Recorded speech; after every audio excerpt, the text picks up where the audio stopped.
Kapag gusto mo talaga mga kabsat, may paraan. Lalong-lalo na kapag ka nag-crave ka ng mga ganitong mga pagkain, katulad nitong lumi mga kabsat. Nag-crave talaga ako nito mga kabsat, kaso wala kaming egg noodles mga kabsat or yung noodles para sa lumi. Kaya naman gumawa na lang ako mga kabsat. Sariling sikap, o diba? Hindi ko naman nakalain mga kabsat na napakadali lang pala gumawa ng noodles para sa lumi. So habang gumagawa ako dyan mga kabsat, pinapanood ko nga pala si Ma'am Riza. O hi Ma'am Riza, gumamit nga pala ako dito ng 2 itlog, naglagay ako dito ng konting asin, tapos naglagay ako dito ng 1 cup ng harina mga kabsat.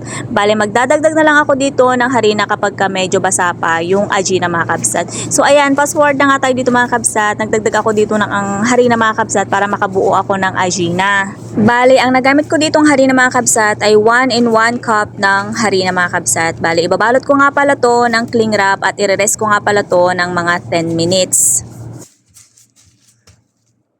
At habang nakarest yung dough mga kabsat, eto na nga, naghiwa nga pala muna ako dito ng mga gulay na gagamitin ko. Carrots, tapos bell pepper na red at bell pepper na green mga kabsat. At kumuha na nga rin pala ako ng green leaves mga kabsat ng onion. Buti na lang mga kabsat at merong available sa kabilang bahay, kaya naman, ayan, kumuha ako para naman meron akong gamitin dito sa pagluluto ko ng lumi.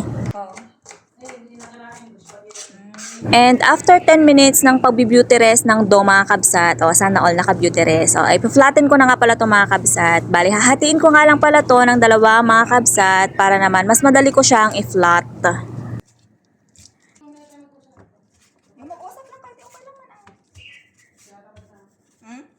Kailangan kasi mga kabsat, flat na flat siya at yung manipis na manipis talaga.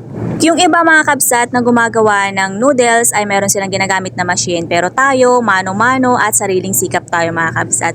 At nung manipis na nga yung dough mga kabsat at na-flatten ko na siya, ayan, ifo-fold ko na nga pala to ng ilang beses at ikakat ko na siya mga kabsat.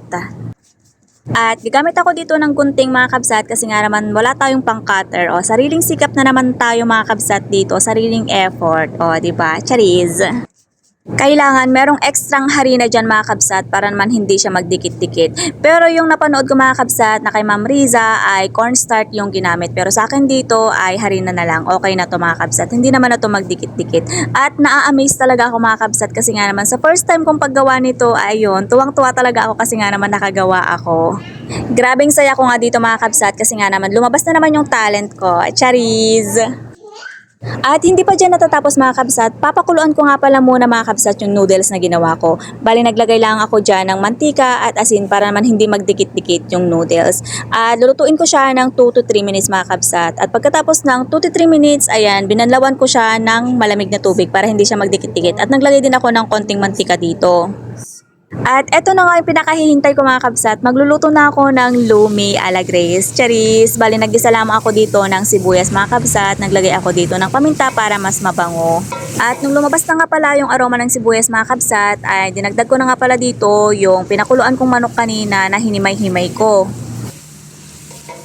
At nagdagdag na nga rin pala ako dito ng tubig na pinagpakuluan ko ng manok mga kabsat. At halu-haluin ko lang pala muna mga kabsat saglit. At magdadagdag na nga rin pala ako dito ng konting soy sauce or toyo. At sinunod ko na nga rin palang nilagay dito yung mga gulay na hiniwa-hiwa ko mga kabsat. Bale, mas masarap sana ito mga kabsat kung kompleto yung ricado niya. Pero okay na ito mga kabsat, at least makain natin yung cravings natin. At nagdagdag na nga rin pala ako dyan ng konting asin. At naglagay na nga rin pala ako dito ng tubig mga kabsat. Halos punuin ko na talaga itong kaldero mga kabsat ng tubig kasi nga naman gusto ko talaga ang humigop ng mainit na sabaw. At nagre-ready na nga rin pala ako dito ng 2 itlog mga kabsat para ilagay ko din mamaya. 2 kutsara din ng cornstarch mga kabsat, pampalapot din to. Mas masarap kapag ka medyo malapot yung sabaw ng lumi. At nung medyo luto na yung gulay mga kabsat, ayan nilagay ko na nga pala yung noodles na ginawa ko.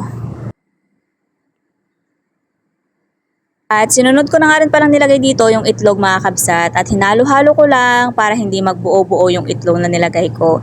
At nilagay ko na nga rin pala dito yung cornstarch na tinunaw ko sa tubig. At papakuluan ko nga pala ulit ng mga kabsat ng mga 5 minutes. Okay na yung 5 minutes mga kabsat kasi nga naman luto na yung noodles dito. Kasi nga naman isi-serve ko na to at naghihintay na yung mga kasama ko at takam na din sila mga kabsat para kumain ng lumi. O, diba? Charis! At nung naluto na nga pala yung lumi mga kabsat, ayan, nilagay ko na nga pala dito sa mangkok. O, diba? Luming-lumi talaga siya mga kabsat. O, lumi ala Grace. Charis! At para mas maganda tignan mga kabsat, naglagay pa ako dito ng dahon ng sibuyas. Perfect na to para sa akin mga kabsat kasi nga naman ako yung gumawa, nag-effort ako dito mga kabsat. At naglagay ako dito ng isang nilagang itlog, o diba? Syempre, titikman na natin. Maglalagay ako dito ng konting lemon para mas masarap. Craving satisfied na naman tayo ngayong araw mga kabsat. Gusto ko kasi talagang kumain ng lumi mga kabsat. Ewan ko ba, puro pagkain na lang yung laman ng utak ko mga kabsat. Kahit na madaling araw, puro pagkain. Charis! Kapag gusto mo kasi talaga mga kabsat, gagawa at gagawa ka talaga ng paraan. So, yun lang for today's video mga kabsat. Thank you for watching. God bless. Bye!